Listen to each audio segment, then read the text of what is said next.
আসসালামু আলাইকুম প্রিয় দর্শক, আজ 21শে আগস্ট 2026 সালের 21শে আগস্ট।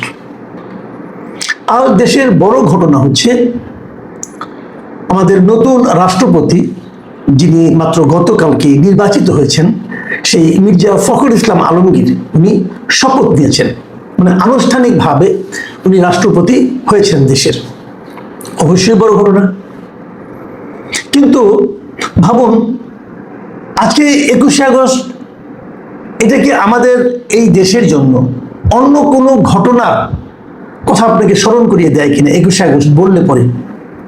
আপনি যদি আজকের পত্রিকাগুলি দেখেন, সবগুলি পত্রিকা দেখুন, আমি আপনাদের কয়েকটা পত্রিকা দেখাতেও চাই, আমি একটু ওগুলো তুলনা করে দেখাবো, তো আমি পরে দেখাচ্ছি একটু পরে। আমি আজকে যদি সবগুলি পত্রিকা আপনারা দেখেন, তাহলে দেখবেন আজকের প্রধান খবর হলো আমাদের নতুন রাষ্ট্রপতির শপথ গ্রহণ অনুষ্ঠান। এর পাশাপাশি, এটা প্রধান খবর, কোনো সন্দেহ নাই, কিন্তু এর পাশাপাশি প্রথম পৃষ্ঠায় আসার মতো কোনো খবর কি আজকে ছিল না? ছিল। সেটা হলো আজকে থেকে ঠিক 22 বছর আগে এই দিনে, এই 21শে আগস্টে এই দেশে একটা ভয়ঙ্কর ঘটনা ঘটেছিল।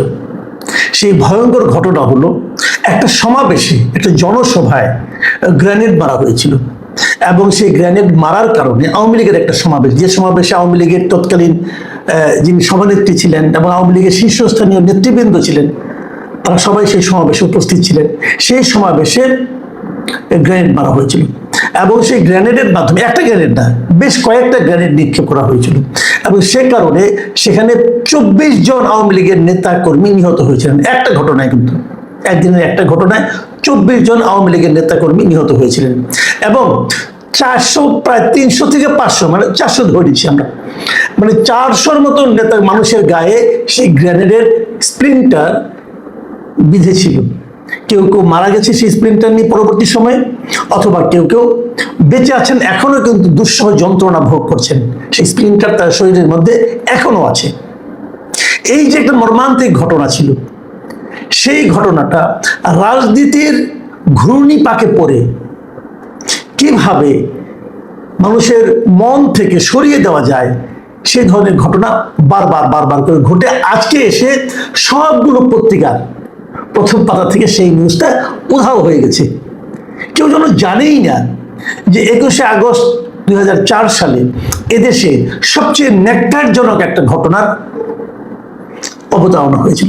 কেউ যেন জানে না।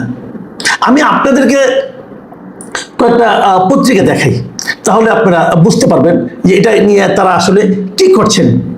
দেখুন, আপনি যদি আজকের ইত্তেফাক পত্রিকাটা দেখেন, দেখবেন তারা প্রথম পৃষ্ঠায় মির্জা ফখরুল ইসলাম আলমগীরের শপথ নিয়ে খুলনা মহানগর নগরীতে কি হচ্ছে, তারপরে আমাদের সেনাপ্রধানের বক্তব্য, তার ছবি দিয়ে বক্তব্য, রিজভি বক্তব্য, এগুলো দিয়ে তারা একটা প্রথম পেজটা ছাপিয়েছে। অথচ এই ইত্তেফাকে ঠিক 3 বছর আগে 2023 সালে আপনি দেখবেন বিভীষিকাময় 21শে আগস্ট আজ, এবং মানে এটাই ছিল মূল নিউজ। 3 বছরের মাথায় এসে এই নিউজটা হারিয়ে গেল। কেন হারিয়ে গেল? আসলে আমরা বরং, আমি আরো কয়েকটা পত্রিকা দেখাবো আপনাদেরকে, তার আগে আমরা বরং একটু দেখে আসি যে এই ঘটনার ধারাবাহিকতা কি ছিল। এই ঘটনা যখন ঘটে তখন ক্ষমতায় ছিলেন বিএনপি সরকার। বিএনপি 2001 থেকে 2006 পর্যন্ত সময়ে এই দেশের ক্ষমতায়, রাষ্ট্র ক্ষমতায় ছিলেন। তো তারা এই ঘটনাকে কেন্দ্র করে তারা একটা তদন্ত করেন, এবং তদন্তে জজ মিয়া নামক একজন মানুষকে এই মূল ঘটনার নায়ক হিসেবে চিহ্নিত করে তারা এই ঘটনাকে ভিন্ন খাতে প্রবাহিত করার চেষ্টা করেন, অথবা ওইটাই সঠিক ছিল আমি বলতে পারবো না, এটা তারা করেছে। 2008 সালে যখন তত্ত্বাবধায়ক সরকার এলো, আমি সংক্ষেপে বলছি, 2008 সালে যখন তত্ত্বাবধায়ক সরকার এলো, মানে তত্ত্বাবধায়ক সরকার যখন ছিল আর কি, 2008 সালে এসে তারা এই ঘটনাকে সিআইডি নতুন করে তদন্ত করলো, এবং 2008 সালে তারা 22 জনের বিরুদ্ধে প্রথম চার্জশিট দাখিল করলো। তখন আর কিন্তু বিএনপি ক্ষমতায় নেই।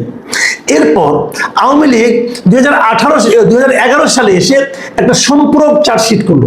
সম্পূরক চার্জশিট মানে আগে যে চার্জশিটটা দেওয়া হয়েছিল তৎকালীন সেনা সমর্থিত তত্ত্বাবধায়ক সরকার আমলে, সেই চার্জশিটের বাইরে যে, সেটা কিন্তু 2008 সালে ছিল, সেটাকে চেঞ্জ করে তারা 2011 সালে আরেকটা চার্জশিট দিল। ওটা হবে না, নতুন করে একটা করতে হবে।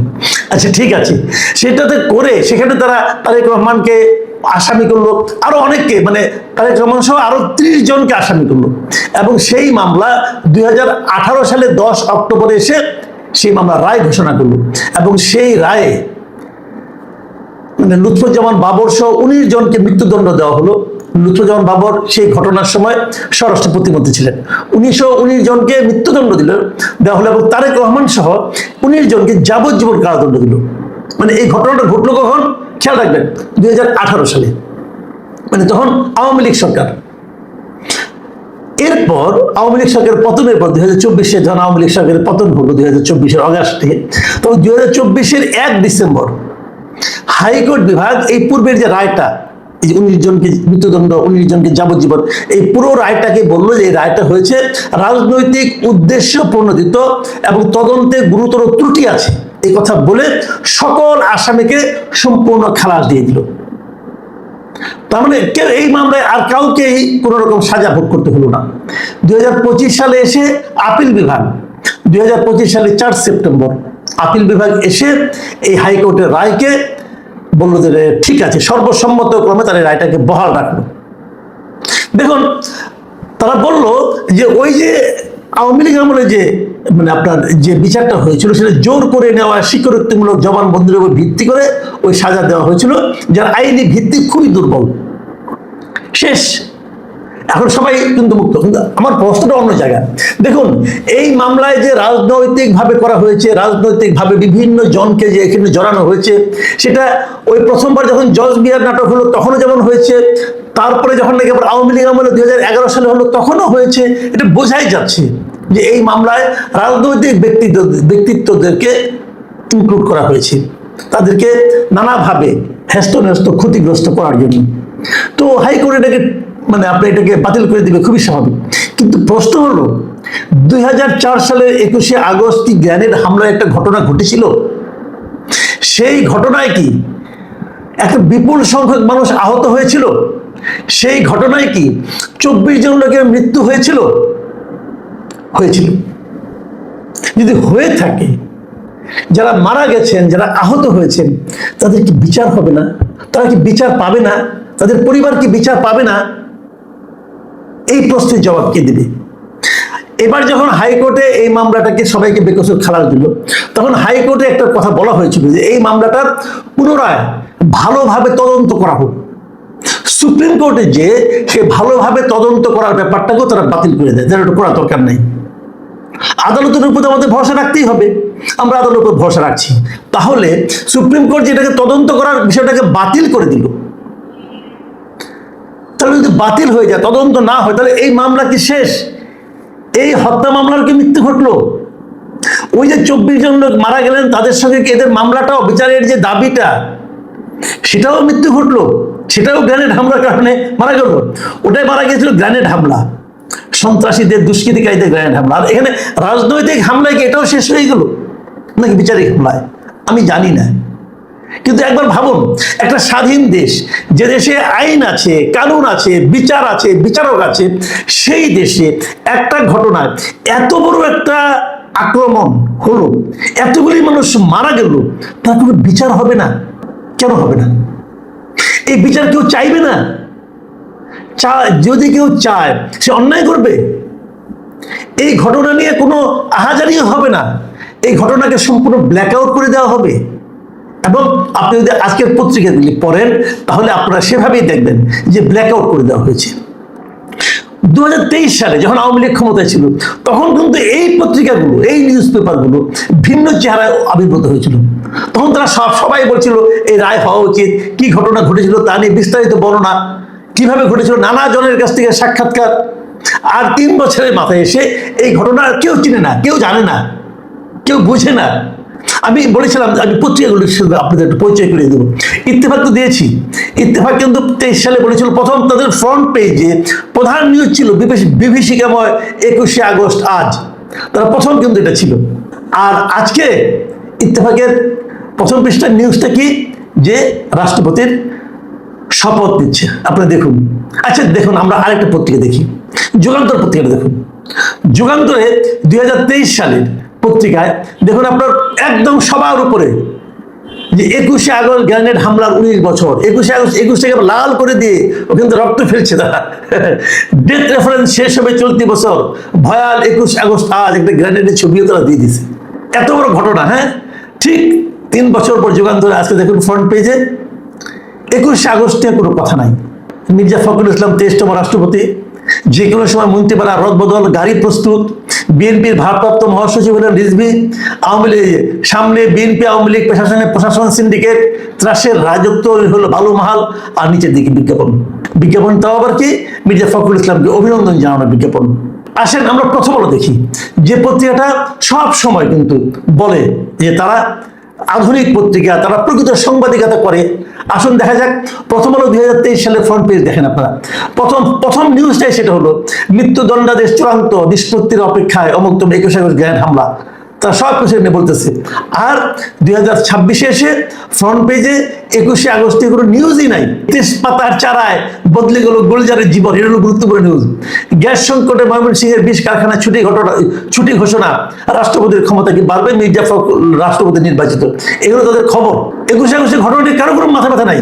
সমকাল দেখুন, সমকাল 2023-এ কি করেছে আর 2026-এ কি করছে। 2023 দেখেন, প্রথম পৃষ্ঠার নিউজটা হলো 21শে আগস্ট নিয়ে, আজও হৃদয়ে রক্তক্ষরণ। আর 2026-এ এসে 21শে আগস্ট কি হয়েছিল, কারো মানে কোন নিউজ এই পত্রিকা ফ্রন্ট পেজে নাই। আমি কেবল 4-5টা পত্রিকা দেখালাম। আপনি যে কোনো পত্রিকা আপনি কম্পেয়ার করে দেখুন, পাবেন না। মানে সবাই মিলে পণ করে একটা ঘটনাকে, এত বড় একটা নৃশংস ঘটনাকে ব্ল্যাক হোলে ঢুকিয়ে দিচ্ছে। তো আমাদের কথা হলো যে আপনি যদি একটা অঘটনের, মর্মান্তিক ঘটনার কিন্তু বিচার না করেন, তাহলে দেশে আইনের শাসনটা কিভাবে কায়েম হবে? আমি কিন্তু স্বীকার করছি, আমি নিজেও আমি বিশ্বাস করি যে আওয়ামী লীগ আমলে এই পুরো মানে এই ঘটনাটাকে রাজনীতিকরণ করা হয়েছিল। এটাকে রাজনৈতিক প্রতিহিংসার একটা টুল হিসেবে, অস্ত্র হিসেবে ব্যবহার করেছিল আওয়ামী লীগ সরকার। আমার এতে কোনো সন্দেহ নেই। বিএনপি আমলে প্রথম দিকে তারা এটাকে ইগনোর করার চেষ্টা করেছিল, এটাকে কিছু না এরকম বলে টলে মোটামুটি হয়তো 2-1জনকে আপনার বলির পাঠা বা আমাদের চেষ্টা করা হয়েছিল। কিন্তু প্রকৃত বিচারটা কেন হবে না? এই ঘটনা কারা ঘটিয়েছিল, কেন মানুষ কেন জানতে পারবে না? তাহলে কি মানুষ এই বিশ্বাস নিয়ে থাকবে যে এই দেশে অঘটন ঘটলে পর যদি সেটার মধ্যে রাজনীতির রং লাগিয়ে দেওয়া যায়, তাহলে আর কোনো বিচার হয় না? আমরা তো একটা সুবিচার চাই। আমি যখন প্রথম যেদিন রায় হয়েছিল, হাইকোর্টে যেদিন বলা হয়েছিল যে সবাই খালাস, ওই দিন আমি একটা প্রশ্ন করেছিলাম, আপনারা যদি পুরোনো ভিডিও দেখবেন। আমি প্রশ্ন করেছিলাম যে আইভি রহমান তো আমরা এতদিন জানতাম সেখানে গ্রেনেডের আঘাতে তার নিম্নাঙ্গ উড়ে গিয়েছিল সম্পূর্ণ, শরীর দিকে ওই ছবি আপনি পাবেন ইয়েতে, শরীর প্রায় বলতে গেলে নিচে কিছুই ছিল না, ওনার দ্বিখণ্ডিত মতো হয়ে গিয়েছিল। তো এই যে আইভি রহমান, ওনার মৃত্যুটা কি তাহলে ডায়রিয়াতে হয়েছিল? এই প্রশ্নটা আমি সেদিন করেছিলাম। এটা আমাকে অনেকে বলেছিল, হ্যাঁ এটা আপনি কেন বললেন, তাহলে তো আপনি একা আওয়ামী লীগের, দেখেন এটা আওয়ামী লীগ বিএনপির পক্ষ আর বিপক্ষে বলার কথা কিন্তু না।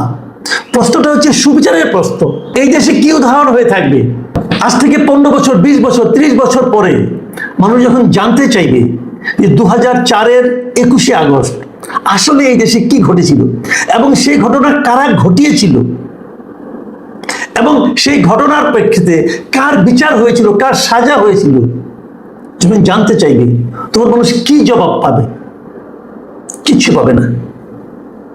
তারা জানবে ওই সময় একটা কিছু ঘটেছিল, এত লোক মারা গিয়েছিল, এত লোক আহত হয়েছিল, কয়েকশো লোক আহত হয়েছিল, সব জানবে। কিন্তু তারা জানবে না এই ঘটনার পেছনে কারা ছিল, তারা জানবে না এই ঘটনার জন্য কার শাস্তি হলো।